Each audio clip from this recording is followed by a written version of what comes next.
I'm hearing you in stereo, Dan. Yeah, I see that. You've got a traditional headset on today. Somebody's been making phone calls To your mom. All class at the Hoob. Where's the Hoob ball sign? Look at this. You know, we're going on meeting today. Management came and took that down. They're like, we have a contract with Hoop Ball, not with this Hoob Ball. the Hoob. Nonsense. I mistakenly thought that that Brew had a fancy meeting this afternoon, and I didn't want him to upstage me in attire. So I put on this nice. This is like a quality button down that you could wear to a meeting, and now I look like a dope. Well, you think that the shirt has anything to do with that? Well, maybe I should have said more like a dope. Now it's like, so sad. This is not a fun shirt, and I have a fun shirt. It's in its wrapping. It was a holiday present from my wife's little brother, so my brother-in-law. Those are bananas, but what you can't see, and I don't know. I mean, I can put the graphic real close to the thing, but I don't think it's going to tell. So this is a Donkey Kong shirt. From far away, ooh, sort of tough to tell what's going on. Obviously, you can tell they're bananas up close, but there's also some little DKs mixed in among them. So I'll fire that. I'll get that shirt going the next time I can throw on a fun one. That's a fun one right there. That is the definition of a fun shirt. I also did something else today. I tried to put my webcam as close to where I have your little video window on my screen as possible. So when I'm looking at you, I'm only looking just a little bit above the webcam. In fact, I could probably make it even a tiny bit better. There we go. That's about as good as it's going to get, though. So anyway, how you doing, Brew? Feeling wide awake? I know the answer to this question. I feel wide awake, Dan. Why would you ask? I heard there was construction in your neighborhood in the middle of the night. Yeah. You know what? It's not as bad as one night randomly in this quiet, nice little neighborhood we live in East Sacramento. This is so random, but one night these young, I'd say probably 20-year-old dudes showed up, and God knows what was going on, but they bumped their music in this quiet neighborhood. You could hear a pin drop in, and it lasted for maybe 10 minutes. Before like 5 of us walked out of our front door and we're like, what the hell are you guys doing? No, so it wasn't like that. It was just my wife was feeling a little under the weather and was sick. And the hacking and the coughing and the whatever Professor Gloyven might say next, that kept me awake all night. So I feel great, Dan. The hurting and the biting and the... was it? Oh, the rebigulator. That was one of my favorites. The rebigulator. And then one of the very early, I put a lot of those sound effects, Professor Frink, on our stadium public address system when I worked in Bakersfield. They rarely got used during games. They got used often during batting practice to mess with the other team from time to time. So, yeah, old Professor Frink. Those are good stuff. So, so you're ready to rock is what I'm hearing then. I'm absolutely ready to rock, Dan. There's a lot going on in fantasy leagues. This is a crazy little time of year. You got the trade deadline upcoming. You got All-Star Weekend pretty much right around the corner, and it's all going to just happen fast. And so what are fantasy owners doing right now? That's what I got on my mind. Dude, I think everybody has that on their mind because I'm looking at the chat room, and I know I got the chat open like an hour earlier than usual today, but that's not it. There were... I mean, I'll admit, there were like 10 to 15 posts in that extra hour early, but it is going crazy, the chat room today. There's just a lot of stuff going on, too. That's the other thing, I think, that's kind of made me... when a lot is going on, you just sort of sit back and watch all these different situations develop, not wanting to make a move one way or another too fast on certain things, but there's just a lot of big and big position battle stuff, and it just seems to it's like kind of across the whole spectrum of high-end guys, mid-tier guys, and then even low-end guys with upside. So I'm going to have to do my best to keep us organized. I think we can officially start the real show. You ready to rock? We're going to move quick. Let's do that, Dan. Let's do it. My goal is to get it all into an hour. We'll see if we can pull that thing off. In 3, 2, 1. As always, I hope everybody enjoyed our weird little pre-show ritual. I don't even know if that's the right word for it. It was less weird today than usual. But we are now truly recording. This is the part of the show that'll go out to the non-YouTube audience, but a giant hello to the YouTube listeners. I know there are a number of you already. The chat room is well populated. Things are going crazy. Fantasy is going well. My team is healthy, and I jinxed it. I'm gonna knock on table right now. And we got a lot to cover. My list, by the way, for you, Brew, is like 15 deep. It's longer than usual, and the chat room is longer than usual. Welcome to Fantasy NBA Today live on YouTube. I'm Dan Besbris, and he, replete with headset, is Erin Brewski. Good morning. Good morning, Dan. Thanks for bringing the energy, bro. Good morning, Dan. Oh, and then it cut out when you actually added something to it. I said, good morning, Dan. How you doing, all right, Dan? That'll do. I'm fine, actually. I had a less eventful overnight than you did. We just spoke to the live audience before hitting record that Bruski was up for part of the evening due to his better half having a cold. I was awakened early because somebody upstairs dropped something super heavy at 6:45, and that woke the kid up. And the kid ended up. This is like adventures in having a young child in your home. When he woke up, usually when a kid is out, then they don't pee as much. But when they're sort of in between being awake and being asleep, then the bodily functions start happening again. So then that woke him up, and then he peed through his diaper, but we didn't know, and he sort of kept putting himself back to sleep, but then he was soaked in his own urine, and it was a fun like last hour and change to my overnight, but that's nothing compared to your night. I actually had the easy one this time. We have a billion things to talk about, so I'm going to limit the logistical stuff to just the following. I am at Dan Besbris on Twitter. He is at Erin Brewski. And the blurb feed is at Hoopball Fantasy. Go follow that bad boy. Like the YouTube post if you feel so inclined. Give it a little thumbs up. Subscribe to our YouTube channel. Rate and review the podcast. And that's all. Although, Brew, we've got we don't have the new Twitter account yet, but we've got coverage of the Portland Trailblazers now. That's new. Man, it is great, actually. Jack Winter is a guy that's written around the league a little bit, and he has joined up for Hoopball Blazers. Don't mind me as I reset my camera angle here. Yeah, you look good. I'm trying to improve the camera angle, but I'm probably going to fail miserably. The writing is excellent. I've been reading his stuff, and what we're looking here for our coverage is exactly that. So I've been thrilled to bring on Jack Winter.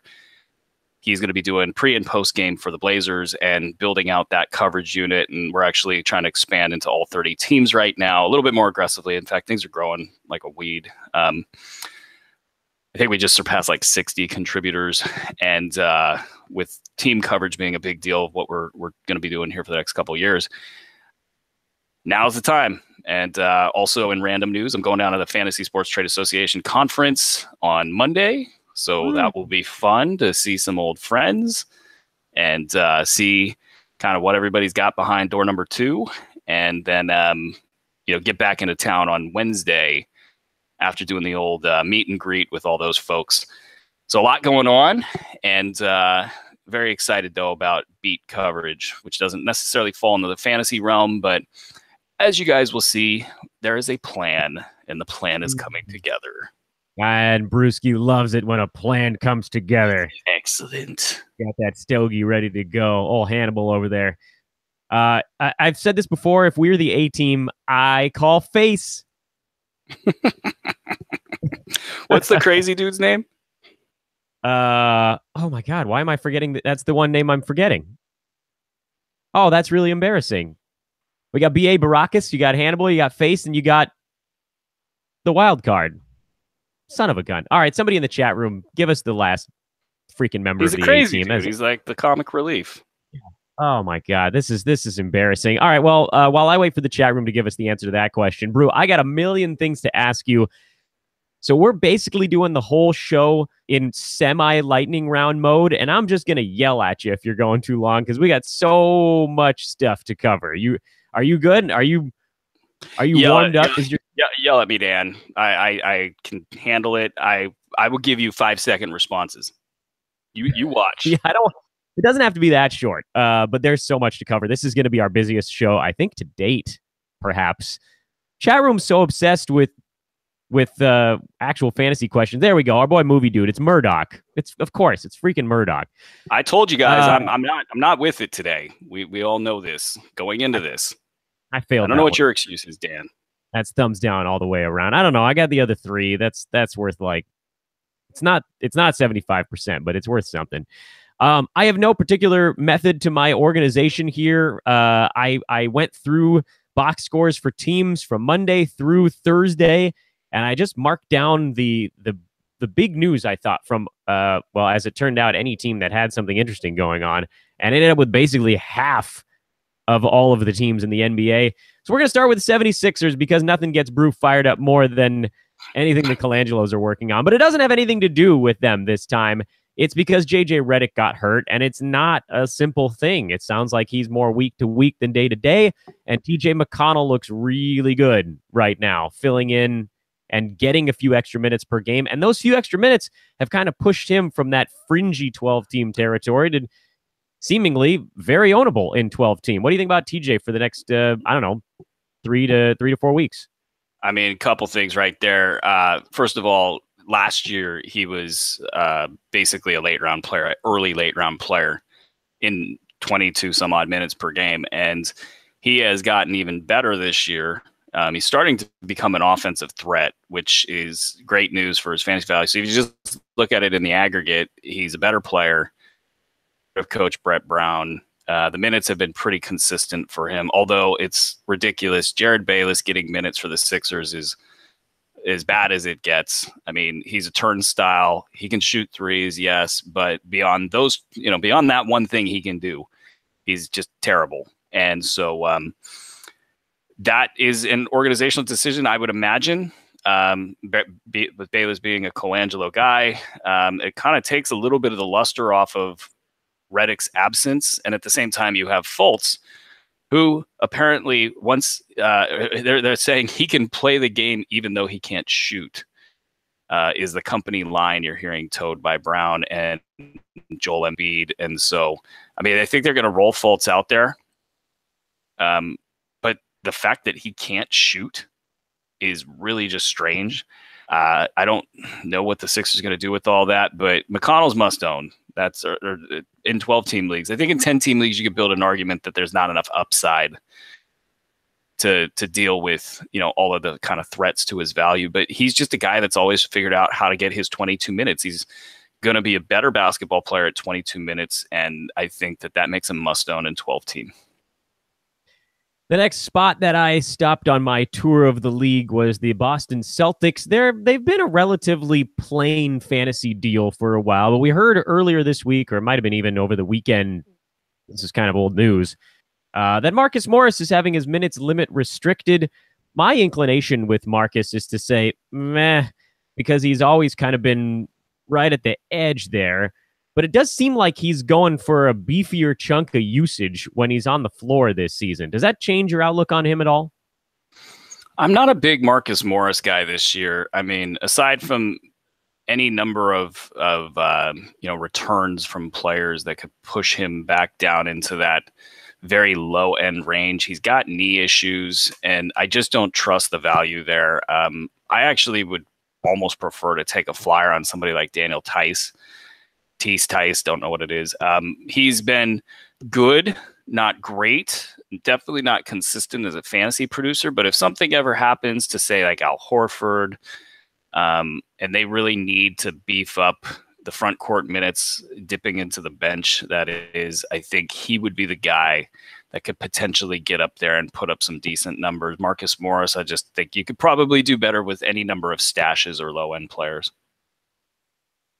This one isn't even really a question. I just wanted to mention for all those that bailed on my poor boy Thaddeus Young, it does seem like he's sort of pulled out of that tailspin. Guys have slumps, right? Can we take a moment here to talk about the notion of a slump? Don't people panic? Okay, so yeah, actually, you know what? This is something I thought about, Dan. Because we talked about Joe Ingles, and I'm sure we will at some point in time. The difference between an elite early round asset and like a top 30 guy and everybody else is going to go through at least 3 slumps in a year.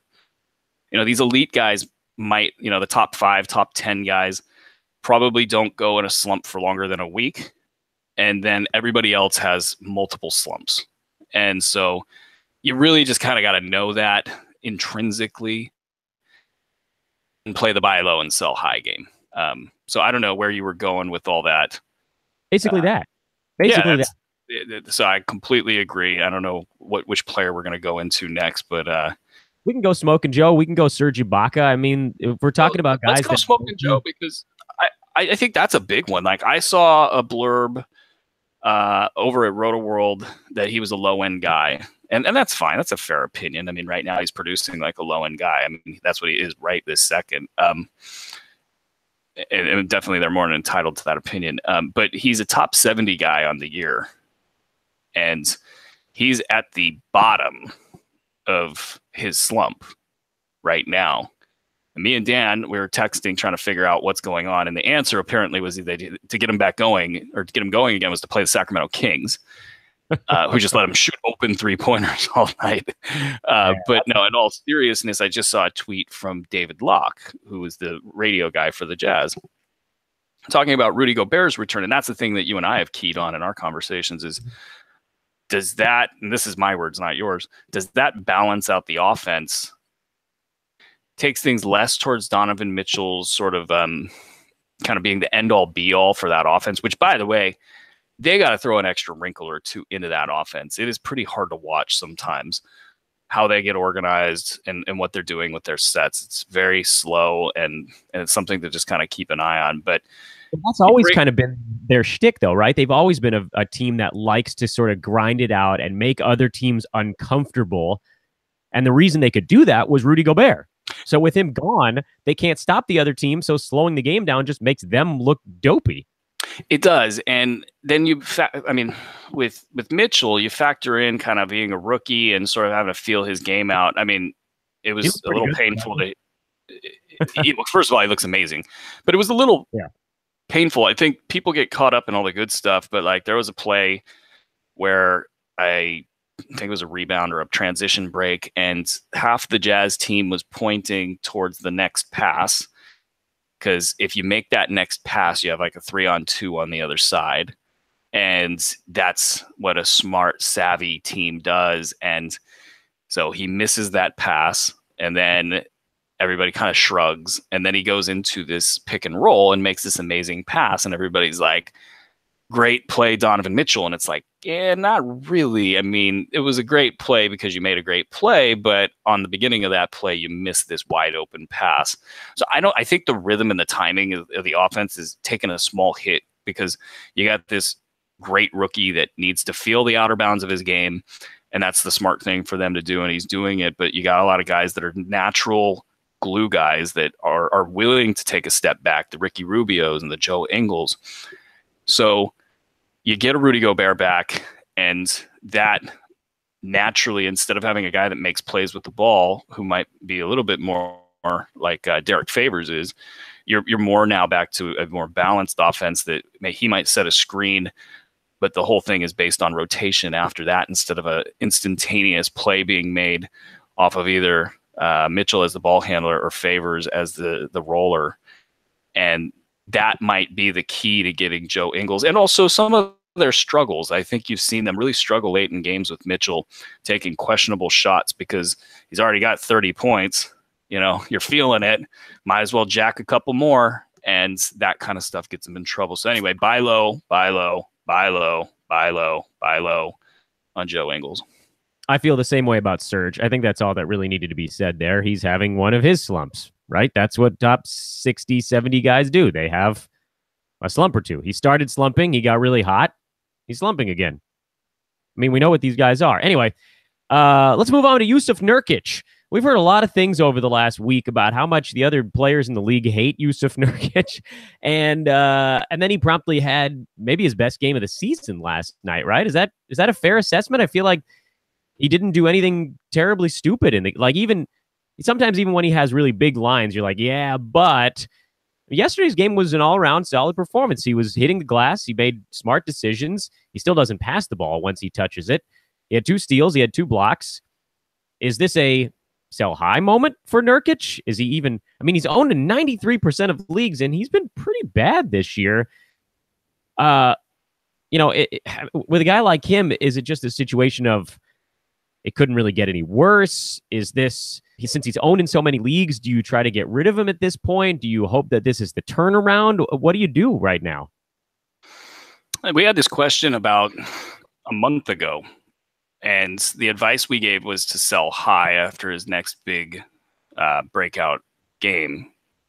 Felt pretty good when he dipped back down into irrelevance. Or not irrelevance, that's too strong. Into late round 8 cat value and really unplayable and hard to own value in 9 cat leagues because of all those turnovers. And I mean, you got to think that at some point they need him to be the guy that he was down the stretch last season. And at some point you kind of got to think that they realize that they almost have to force that to happen. Way back when we're looking at the season in the aggregate, and when you look at the season in the aggregate, you're looking at like 60 games and thinking, okay, maybe he does figure it out, but how long will it take him to figure it out? And are we looking at the aggregate value here being late round? And the answer so far to date has been yes. The time where there's a little bit more feasibility, odds, whatever you want to call it, for that he would actually get it together and go. I would be more inclined to gamble on a buy low deal, less inclined to go kind of crazy on a sell high deal, because he has to be good for them to make any progress in the playoffs. That organization wants to win, 3 games series, and preferably get to a 4-5 matchup and see if they can make it to the second round. Because if they don't, they're going to start talking about dismantling that team. And I think everybody in that building knows that that probably leads even towards a rebuild. And even, when you look at a guy like Damian Lillard, he's locked up, but, eventually if they don't put players around him, he's going to want to go somewhere else. So I think after their kind of rough free agency decisions that they've made, there's probably going to be some pressure to make Jusuf Nurkic the guy that he was last year. There is one other player on the Portland Trail Blazers who is not named Damian or CJ, who's been a top 80 value over the last month. Tell me who we got to talk.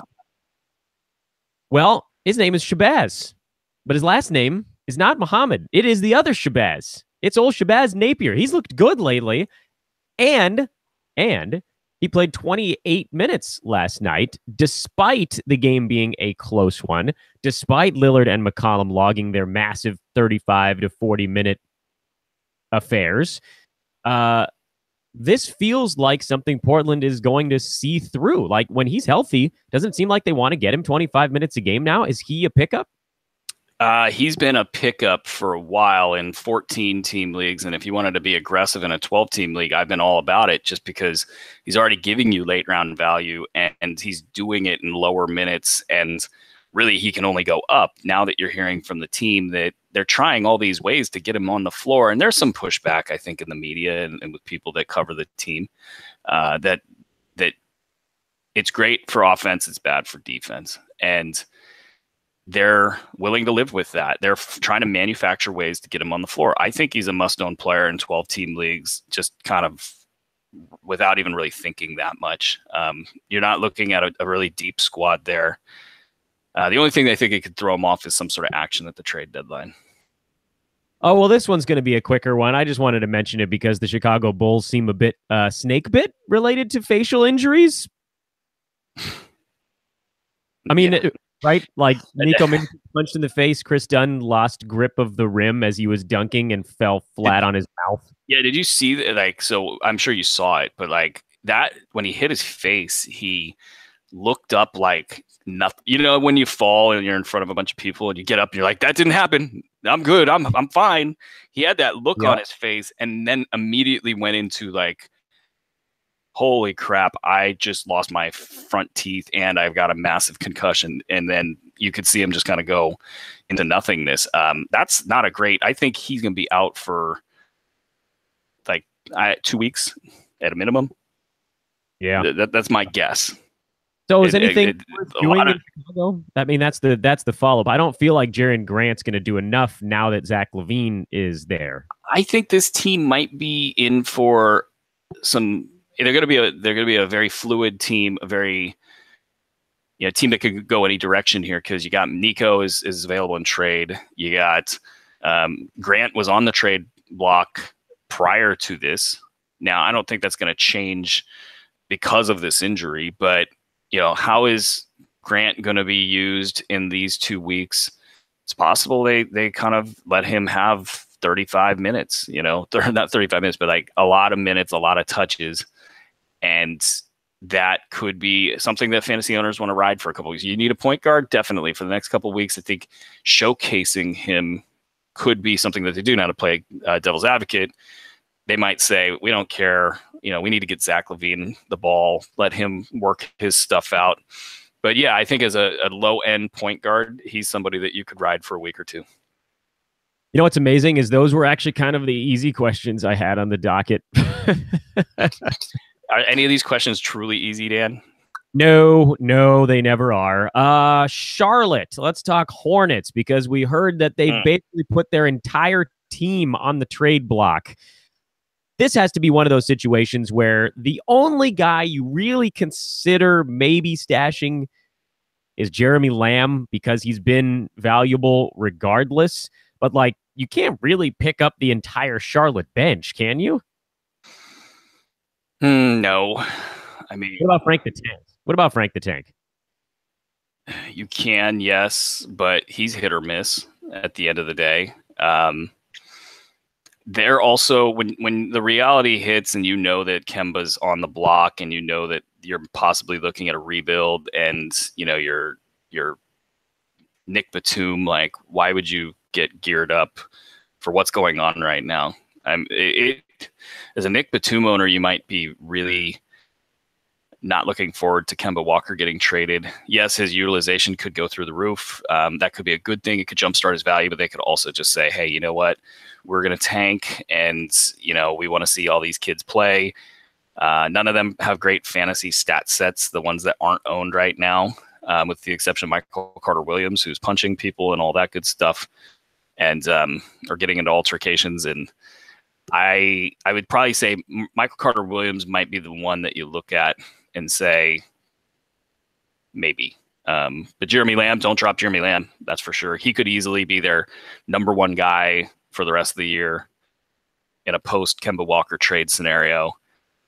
And as far as Kemba goes, you kind of got to wonder where he would land to be the place that makes a lot of sense, but not a lot of teams need point guards. So really soft market for point guards. It's going to be a very interesting trade deadline this year. I'll say that. Yeah, we're definitely going to be ramping up coverage as the trade deadline gets closer. We will, of course, have our repeat trade deadline live coverage. That was a massive success. We're going for 10,000, Dan. 10,000. I can't wait to do that one again. That was a lot of fun. I liked organizing it. I liked running it, and I was gassed when that thing was over. Oh God, yeah. That was a 3-beer whatever night, Thursday night. I was on air for like 4.5, 5 straight hours. And this time I may write myself out of the schedule for like 45. Whoa, no way, Dan. Lead from the front, Dan. I need a mid-show respite. Even my baseball games didn't go 5 hours long. That was like 3.5. All right, let's see. Let's move along here. The Los Angeles Lakers. Okay, this one might not be that hard because it's really more of a short-term question. KCP, Kyle Kuzma, Lonzo Ball. It sounds like they're going to be a bit shorthanded these days. I've basically been trying to avoid the Lakers for the most part because everybody's still doing the 25-minute a game thing except for Lonzo Ball and Brandon Ingram. Do the injuries to these other guys move anyone into irrelevancy? By the way, it sounds like Kuzma is going to play, so it's just KCP and Lonzo out. I was thinking maybe Josh Hart as a streaming option while KCP's gone, but I like Josh Hart. I think he's got a decent little stat set there. And productive when he's been getting the opportunities. So I think, yeah, if you wanted to stream him, I'm good with that. And I think there's an off chance that maybe you get lucky, Jordan Crawford or probably Jordan Clarkson gets traded, and you're looking at a guy that's in a backup role, and they're kind of like, KCP, you could go do whatever, and we want to develop Josh Hart. Happen on this round. I think you're gonna have to wait till the trade deadline for that kind of thing to happen. But the Lakers are a bit of a mess, and also all on the trade block. So you can come in. I think you might be looking at a Ivica Zubac, in a few weeks. To see if you get lucky there. Brook Lopez. I got a question that I haven't answered on the text line. Should I be dropping Brook Lopez and what's going on with him? A lot of intrigue there, just not a lot of good, stable footing for owners. I try to be as optimistic as possible with guys, especially those drafted early and guy that I do have on a team. Brook Lopez is one where I'm not particularly optimistic because they want his expiring contract. So unless he brought back other expiring contracts and picks, I don't see a way for him to get out of LA. The only way you see his value improving is if Randall moves and maybe Kuzma gets like a little bit rookie wall-ish. Like, I don't know. I don't see a world where Brook Lopez plays more than 22 minutes a game. But here's the weird thing about that. That could change in an instant if they need his offense. So something happens to Kuzma or it feels like they could just flip a switch with him at any time and he could be that top 40 guy. And that's really hard to drop. The other thing, and I don't know that this would help his value, but it might free him, is if you're the Lakers, you kind of got to trade him for almost anything. Like, what do you have to lose in trading Brook Lopez at this point for even like a second round pick?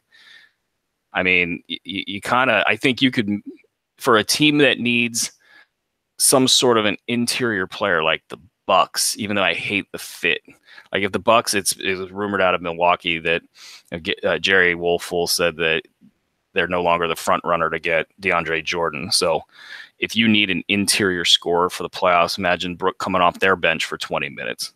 There's teams that could use him. You got to get something. So yeah, I don't know. Have to make sure you get an expiring deal back too, which I know complicates things a little bit. All right, that was it on the Lakers side. That was a shorter one, I guess. Oh man, I don't know where I want to go next. I was holding off on one that I know is going to make you sad, so we'll push that one back a little bit farther. No, let's make me sad now.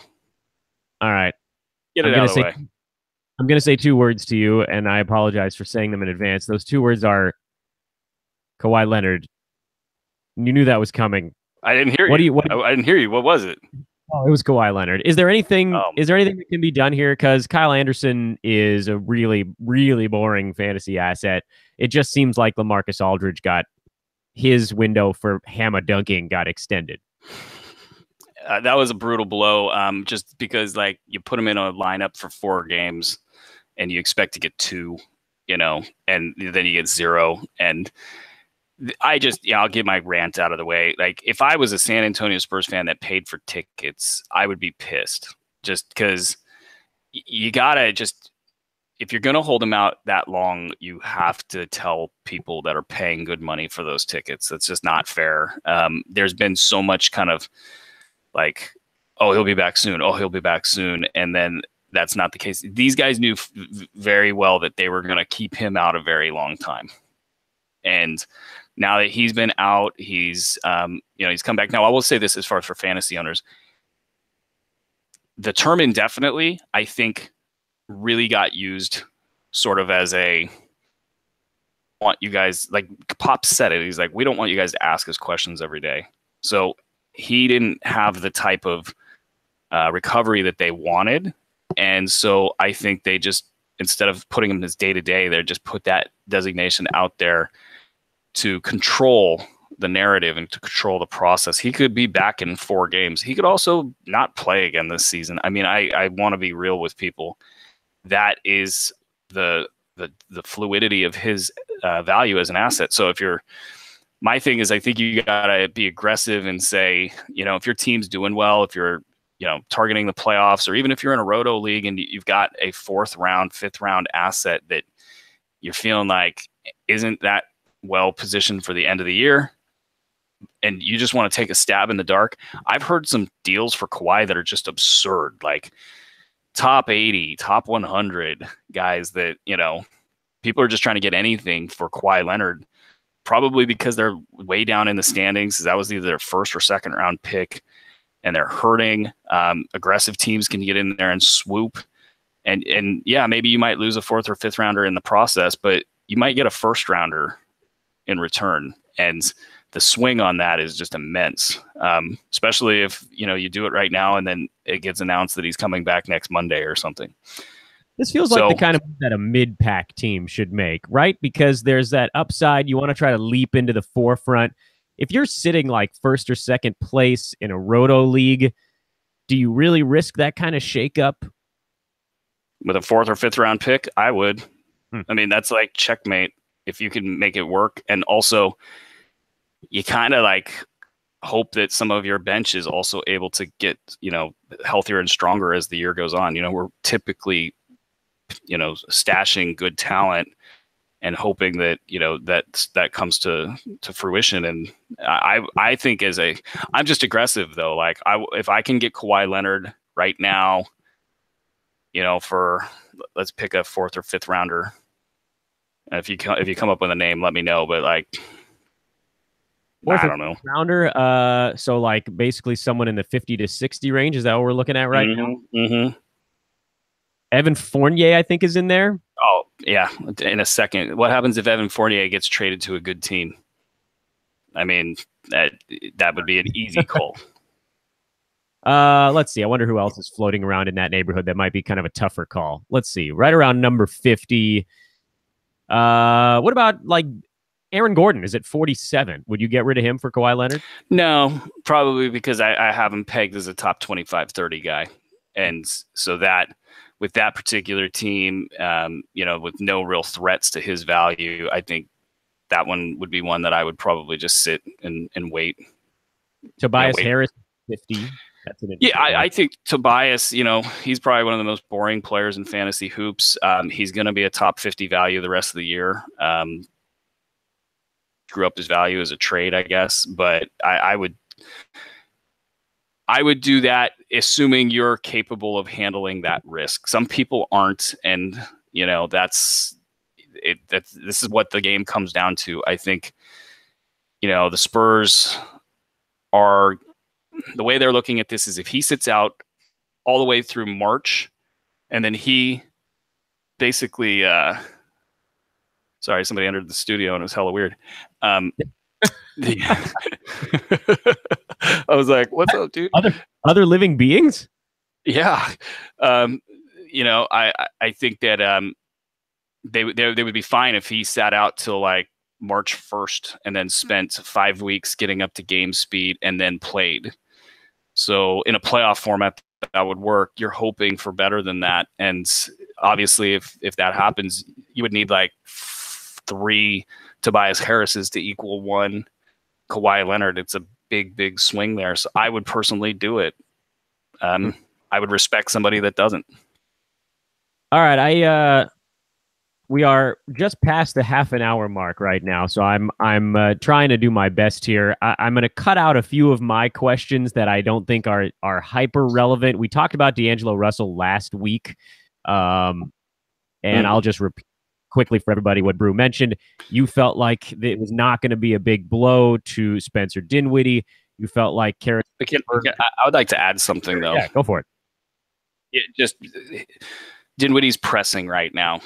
He could feel that this is his time. And I think as a smarter player, he might be more inclined to ride the highs and ride the lows. And so really pressing, he's going to have to calm down a little bit and not get super frustrated if his minutes and touches go down. I still think the regression is in play, and I still think that he's way better than D'Angelo Russell, and I think that he's going to continue to hold his value. But I just did want to point that one little thing out. It's a little mental component to his game that he's going to have to push through, that the talent is ultimately going to rise to the top there. What do you think about Yogi Ferrell playing like freaking 40 minutes a game over the last week in Dallas? Is it go time for Yogi, since it seems like Seth Curry's just sort of dead? Yeah, I don't have a lot of high hopes for Seth. I think that he's Yogi. That is, I think he's somebody that you might give a little added consideration. Obviously, he's worth owning right now. I think that you might give a little added consideration to the idea that they might ride him down the stretch. That there's some,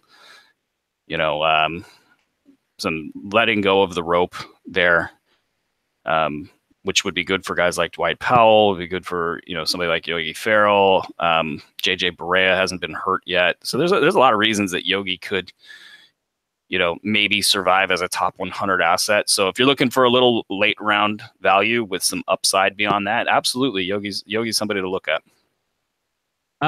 Phoenix centers. Are you still stashing Greg Monroe? I feel like we've made it this far. You're probably just holding him to the break, yeah? Yeah, I mean, he's been on the chopping block quite a bit, but that's absolutely right. Like, I will have a serious breakdown if I drop Greg Monroe and then a week later something happens and then he's the guy. But I will say this, they don't appear to like Greg Monroe in Phoenix, because you don't play a guy that hasn't played for 5 games or whatever it was and send him in for 3 minutes and then bring him out while Tyson Chandler he doesn't even pretend to play defense. It's like, and it's one of these small market things where there will be an article about Jay Triano complaining about defense and Tyson Chandler's name doesn't even get brought up. And so there's no pressure on that organization whatsoever to field a good product. They just want Chandler on the floor because they feel like he that just justifies the contract they gave him. He's providing, quote, veteran leadership, which, is a bunch of BS. And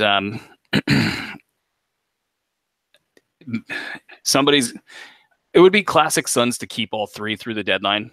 And I'm kind of preparing for that, but I can't drop Greg Monroe at this point in time. All right. Questions. That was not bad. 36 minutes on my stuff. I think we're moving along at a decent clip here. The chat room's gone crazy. There's like 6 pages of guys yelling about Jordan Clarkson. So I apologize if I need a few minutes here to sort it out, but this is easily the most interesting chat room we've ever had on this show. So tip of the cap, you guys. You guys are going nuts. I've been trying to read it in between asking Brew my own questions, and I've lost track of it. So I'm going to start at the top. Let's see what we can figure. Oh my God, it may have cut off the very beginning because it got so long. Well, this has never happened. No. But did you check your email, or do you want me to? The great Connor Sullivan, who deserves props. More props than anybody on the planet right now. Dan Besbris, check your email. Check your email. Is it a Dan? No, I just hoopball account or it's the hoopball account. I don't loop you in on that super secret account. Oh, okay. I'll go. I'll go find the hoop. I emailed it to you. You're all good, man. It's only 46 questions. Oh, okay. Oh, for heaven's sake. Wait. Okay. So for some reason, it's not coming in on the Gmail one. I know that. You'll get it in a second. So long that let's fill the air here, and I'll give you some good news. The great Adrian Benjamins has notified us that the hoopball T-shirts are done. That's what I'm talking about. So how long can we get them? I don't know. He said that I get a hoodie, so I'm cool. Oh, Adrian, where's my hoodie? I don't know. I thought he said you got one too, but I can't wait to start slanging T-shirts here. They're great quality. I mean, they really are good quality. They're probably better quality than any shirt I have. better quality than most of the shirts I have because most of my wardrobe is from the good people at what's that big French emporium where you can get all sorts of stuff. Oh yeah, Target, I believe it's called. Okay, thank you, Connor, because this has never happened before. Normally the early questions get wiped out if I close the window and then come back, and it just cuts off it shows you the last hour. But it reset itself because the chat room got so long that it wiped out everything before the last hour. Unbelievable. So oh my God, it keeps on going. Question number one. I don't know who they're from, so apologies if you asked this question and you wanted me to say your name. I'm not going to get a chance to do it today. Brew, we're going to have to do these pretty quick. And I'm going to do my best. Lightning round.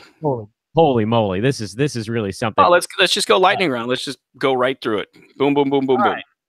Darren Collison and Jeremy Lamb on one side, Kawhi Leonard on the other. I think I know where you're going.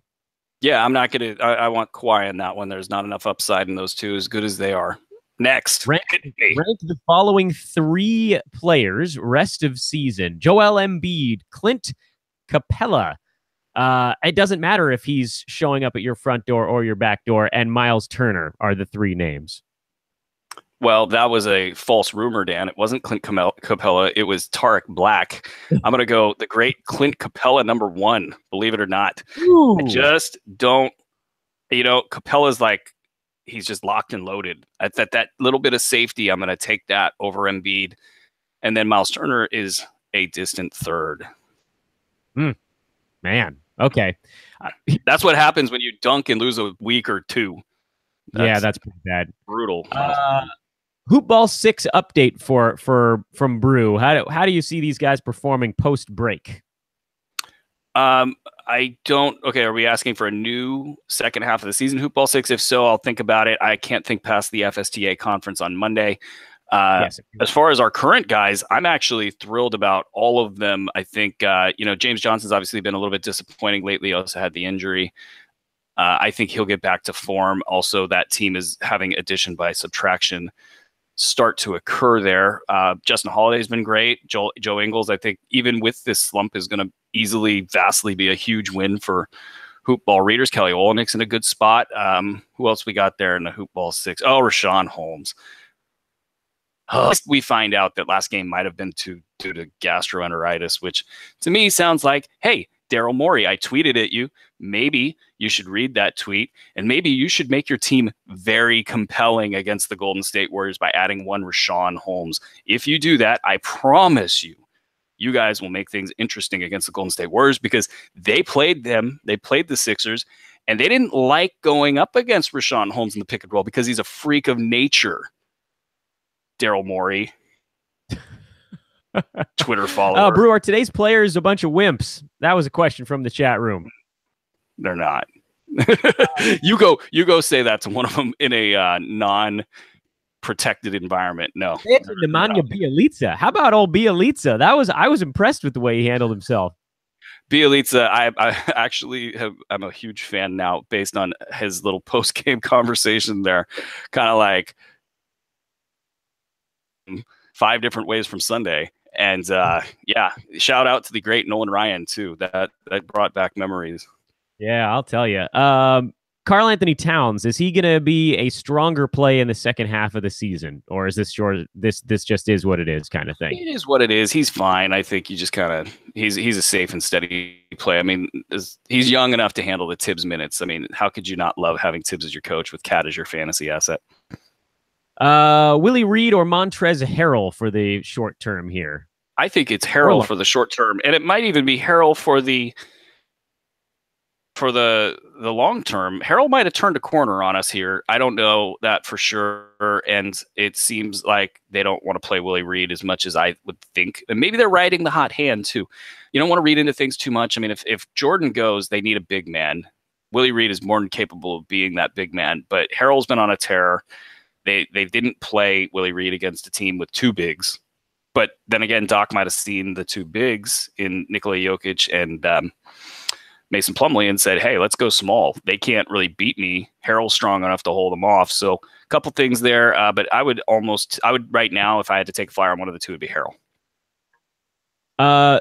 what is it that you see that makes you feel Spencer Dinwiddie is so much better than D'Angelo Russell? D'Angelo Russell takes the dumbest shots that I've ever seen. Standing of tempo, he's not particularly good defensively. He can get hot in a minute, and he's definitely a dynamic scorer. But in terms of running a team, Dinwiddie has great vision. He doesn't turn the ball over. He gets everybody involved. He can score on his own. He's a better defender. I understand that D'Angelo Russell has the name, but unfortunately, the name doesn't really do anything for you on the basketball court. Who will be the first player shut down this season? Ooh, Tyson Chandler. No, they're going to trot him out for the next 3 years. He said he wanted to play a couple more years. I mean, classic Suns, right? I think that the first, I want to come up with like a name that's, that matters. I don't know. Circle round. I'm going to skip that question like we're playing Family Feud or something. Pass. Pick 3 Clippers and 3 Rockets for your ideal post-game melee. Oh, yeah. That's going to be definitely Harrell. We used to have this thing when I was little, like, who would you least like chasing you, like trying to kill you? And it's like a combination of speed and power, and I think Harrell's got that, Yeah,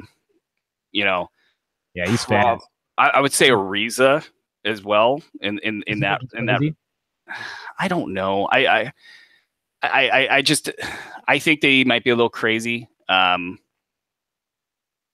And Nene, I wouldn't want to screw around with Nene. Oh, Nene, that was like the gimme. That was the layup of that bunch, wasn't it? And then on the Clippers side, it's Austin Rivers. I would hate to be chased by Austin Rivers. That would be freaking scary as all hell. Let's see who else we got on that Clippers side. We got to throw in somebody unexpected like Milos Teodosic because he's probably good with a blade or something. For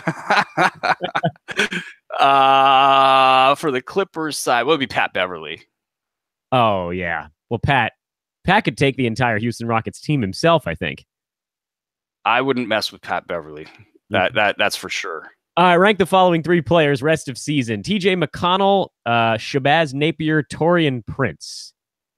They go Prince and then McConnell and Napier, and McConnell will compile those stats unless, the Sixers are dumb. They might do something dumb, but I really don't think that that's going to happen. McConnell's too good. So Prince, McConnell, Napier. And Prince, just real quickly, finger injury, a little bit too much of a coincidence that this particular drop-off. He's not an elite asset. He's a inconsistent fantasy player that's going to play a lot of games, rack up a lot of minutes, and get a lot of touches in the second half of the season. So, maybe he won't hit the mid 40s that I had him in the Bruski 150, but the top 60 seems really easy to get.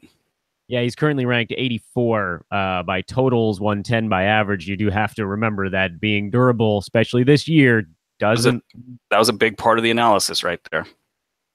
Thad Young playing through some injuries on that. That's another guy who has a big split. He's 70 by average, which is still good, and he's top 50 by totals because he gets hurt and he goes out there and he gives you sort of some clunkers anyway.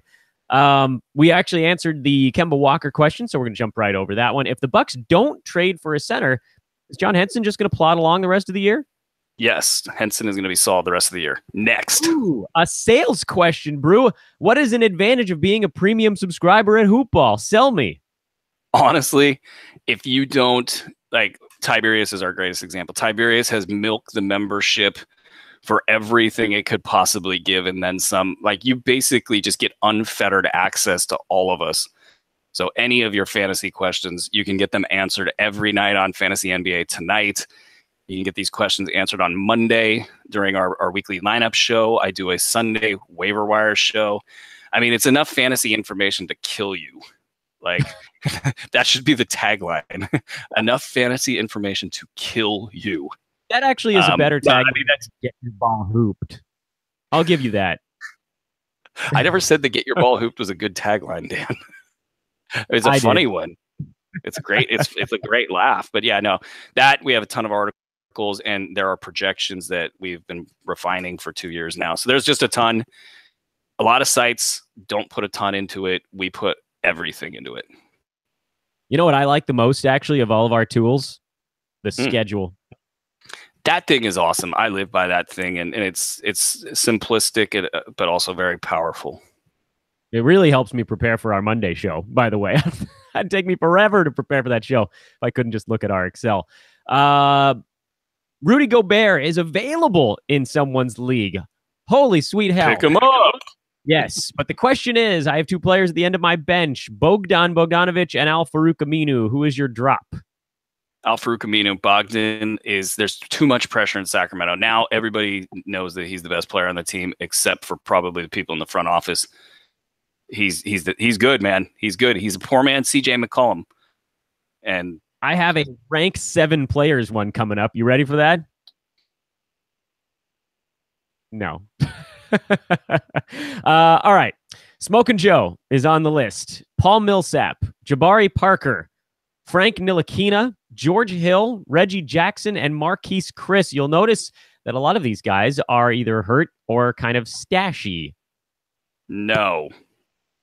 Millsap. Maybe Millsap, because Millsap could come back pretty soon, but I don't know. I mean, if you look at it in the aggregate, I think Smokin' Joe, especially once this bounce back happens, he'll probably be a better cumulative option. If you're in the playoffs, Millsap will probably be a better option. Is Orlando tanking? Yes, they are. Yeah, they put most of their guys on the trade block as well. Oh, I've got Bismack so many places. If Vooch gets traded, who would you stash now for best rest of season outlook?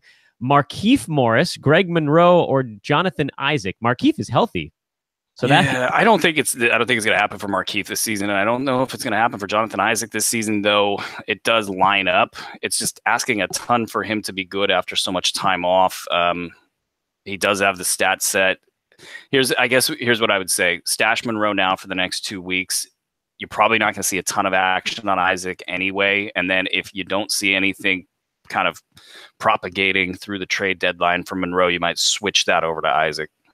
I'm going to jump this 3-for-3 trade question. That's like just outside of our wheelhouse. I think you may have also posted this in our forum or potentially on Twitter. In which case, I'll make sure that I get an answer on that. I think, in fact, I may have actually already answered that question. So the next is Michael Beasley the next Tyreek Evans? Isn't Beasley older than Evans?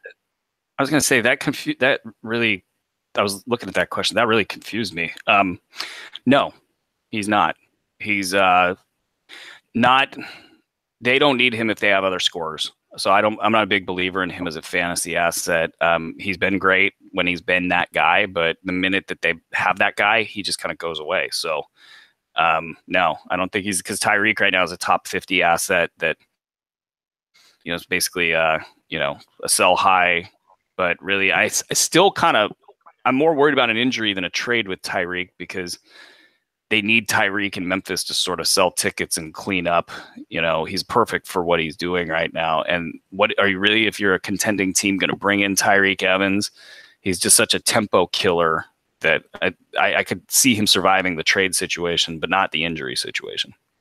Well, if you can see the next question, maybe I should just let you guide us right into it. No, Dan, I want to hear you talk. Let's go. Oh, all right. Marc Gasol or Willie Cauley-Stein rest of season? Woof. Yeah, you got to go with Marc Gasol's upside there. I mean, Cauley-Stein's going to be good, but he hasn't been getting the defensive numbers, and that's made him a little bit. It's kind of like a modern day Tom Chambers, which is sort of a weird thing. But I go Marc Gasol. Okay. Rank the following 3 stashes because I think this question actually incorporates the previous one. Vooch, Millsap, and Jabari Parker. We'll go Millsap. I don't know. Yeah, nah. Vooch, because I think he's closer. Millsap, and then Jabari. The question before that was, is it too early to stash Nick Vucevic? And the answer to that question is no, it's never too early, actually, to stash a player. It just depends on your impact on the team.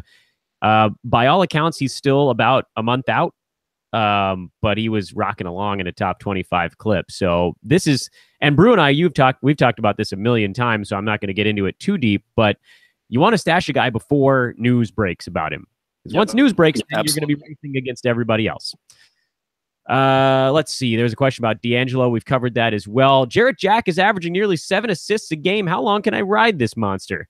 Till the wheels fall off. And they probably will. Pick 3 of the following 1, 2, 3, 4, 5. Yes, 5 names. Your top 3 out of these 5. Or you could even rank all 5. I don't care. Jeremy Lamb, Justin Holiday, Buddy Hield, Karis LeVert, Skal Labissiere. It's a good list. It's a good question.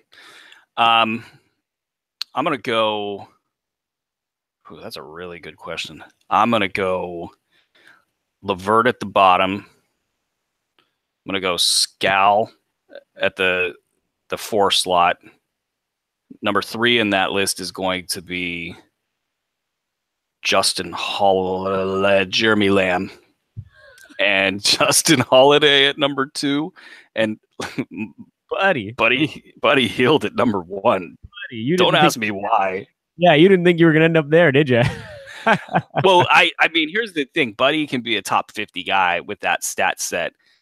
And I mean, I know the Kings can screw this up, but really they should have him out there for at least 28 minutes a game. And he can do that in 28 minutes per game. It's such a stupid situation. They got to get rid of all those vets and basically tell Dave Yeager, hey, you got to play this guy, and this guy, with those guys being named De'Aaron Fox, Bogdanovich, Buddy Hield, Skal Labissiere, and Willie Cauley-Stein, and just get over this whole, like, bringing in the veterans was not a good idea. And here they are wondering why things aren't working. Well, you knocked out 3 of the next 4 questions talking about Sacramento. That was actually on my list for the first half of the show, and I thought, maybe we can squeeze through this thing. And yeah, then everybody wanted to know about him. Ntilikina still sort of hovering on the exterior here, given the Jarrett Jack situation. Are you still sitting on him? I think you have to. I mean, it's just, you saw the upside 2 games ago when he went off across the stat line, and they eventually will, I think, in New York, tire of the fact that Jarrett Jack's playing ball games in February. So yeah, we'll see. I mean, I'm not impressed with Jeff Hornacek as a coach or decision maker. You've got Rambis there, who's not a good coach, not a good decision maker, and the Knicks themselves are not good decision makers. The only one that's a good decision maker there is Scott Perry. So hopefully they get their heads out of their tushes, but I still think that there's too much upside there. Literally, Jack could fall in a heap in any given game, and then you're looking at a point guard who's getting 32 minutes per game that's got money counting stat upside. I like that you used the word tush. That was very radio friendly of you, Brew. Much appreciated. I'm working on the swearing, Dan. Here's one that'll keep you on your toes. Dynasty real salary format. Normally we don't ask these questions, but I think we've had one of those, so I'm just throwing it out there today. Andre Robertson or Dwight Powell?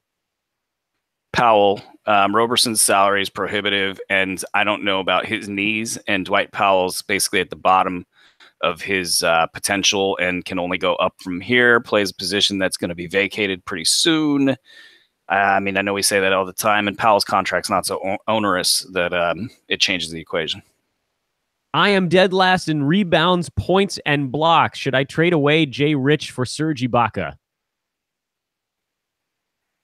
I think you can do that, of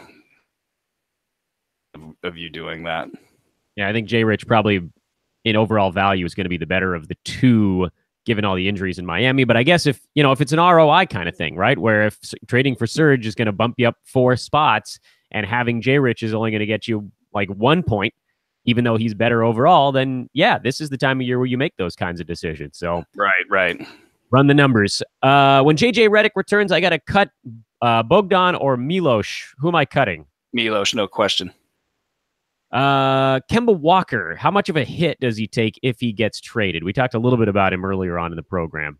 It could be substantial. I mean, he could become a top 35 guy, which is a big shift from the top 24 guy that he typically is. So, yeah, I think that could definitely hurt him. Myles Turner, what in God's name do we do with this dude right now?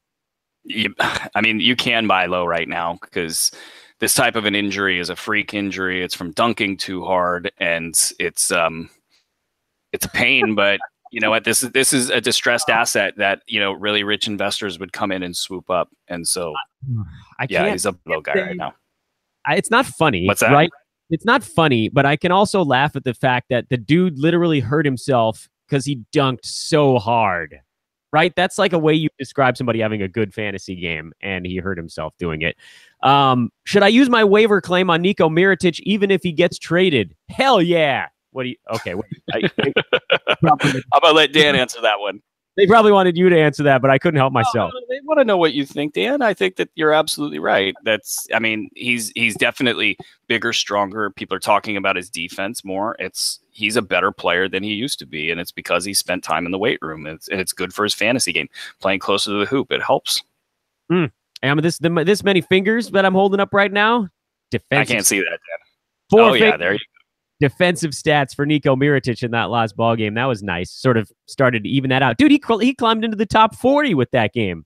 I'm telling you, man, he's definite. And I don't know that they're so gung-ho on trading him. I think that they like what they see there. It's possible that it's all the same thing that's been reported all year long, that he's kind of on his way out. But why would you bend over backwards to get rid of that asset right now? You could get a lot for it right now. I guess that's the other side of it.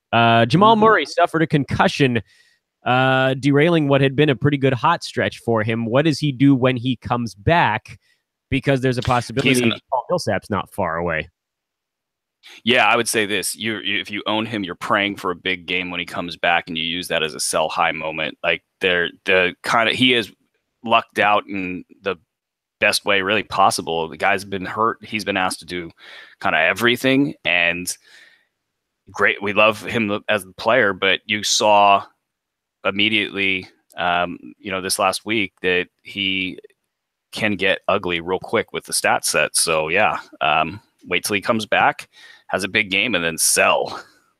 Yeah, that's kind of what I was thinking as well. Just hope that it happens before the Milsap stuff. Jonas Valanciunas has actually shown some signs of life. What do you think he does rest of season? Same thing he always does. Try to take over the world? Wait, yes, that's where I was going with that. Is he or is he the brain? If Jonas I don't know. My wife sings that song or whatever that is all relentlessly. She's a huge fan.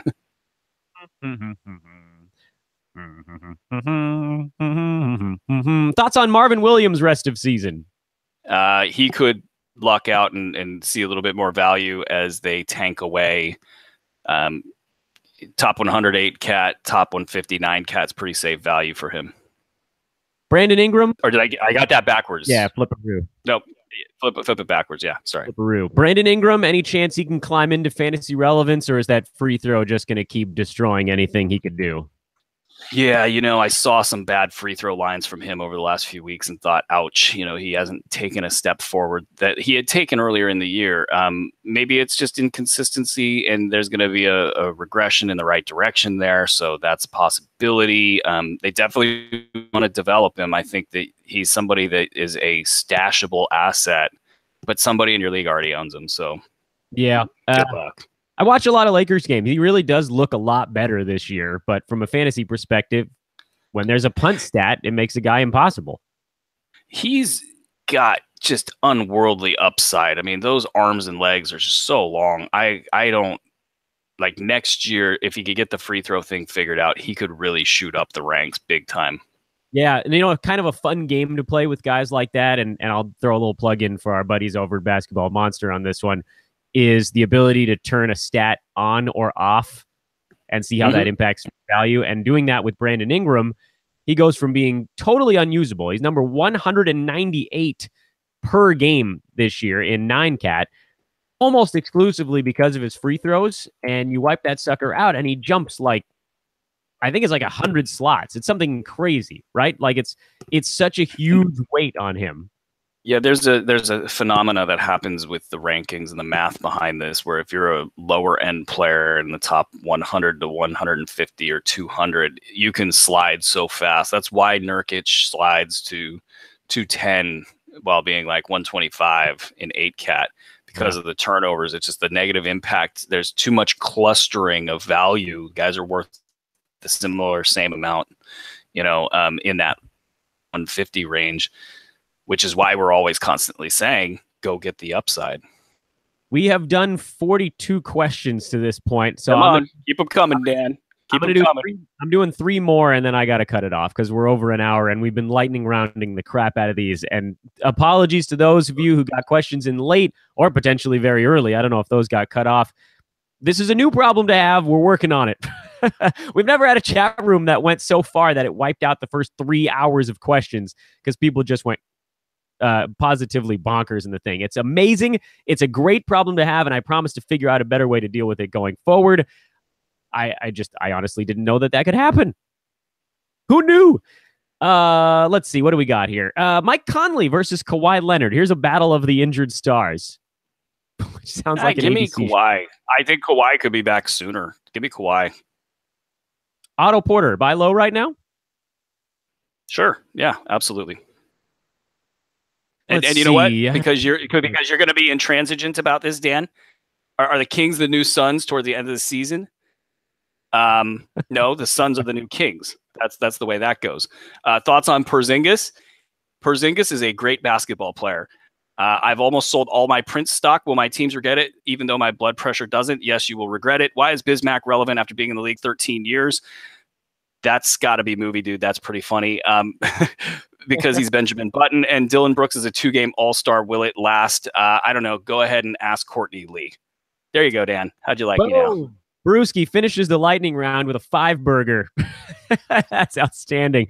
That's it, guys. Again, I apologize if we missed some questions. I'm sure we did. It's, again, the busiest chat room we've ever had. Thank you to the wonderful work of the Hoop Ball fan base. And thank you, Connor. Connor is getting an MVP. Connor's probably getting a T-shirt if you ask me. Yeah, I think Brew's gonna slang his first T-shirt to our boy Connor Sullivan. Connor's a man. That was insane. Most days I can usually sort it out. Today I could not have sorted it out. Thank you, a huge thank you to Connor. Let's see here. I think that's all I got here. Follow us all on Twitter at Erin Brewski, at Dan Besbris, at Hoopball Fantasy. Brew's back on Sunday with his premium waiver show. No, that's not true. I think I'm covering it for you this week, right? Aren't you out of town on Sunday? Yeah, I'll be at the conference, and so Dan, you get to see see what it's like in the waiver wire room. There's a lot of pressure, man. don't mess it up. Tiberius knows where you live. Pressure is my middle name. And then Monday we got the weekly show. I think I got that one too, right? Yeah, because I will be at the conference. Unless we can set up some sort of a live hit, I'll look into it. Oh, maybe we can get you on the phone or something. Does Google Hangout, does YouTube Live work via phone app? Oh, you know what? I will be in transit to the conference that day, so that's not a good idea. Yeah, that's what I thought was happening there. He's Erin Brewski. I'm Dan Besbris. I can say my own name. It's fine though. I'm changing my Twitter handle because Besbris is too hard to spell. Yeah, a couple of those Dan were NSFW. Yeah, I really I like the Welsh going with @CreamyDan. That one, I died laughing seeing that one last night. Oh, mercy. Okay, we did it. An hour 7. Could have been worse. Nice. He's Aaron. I'm Dan. Enjoy your weekend, everybody. Let's do this again next week. This is the greatest. We'll talk to you then.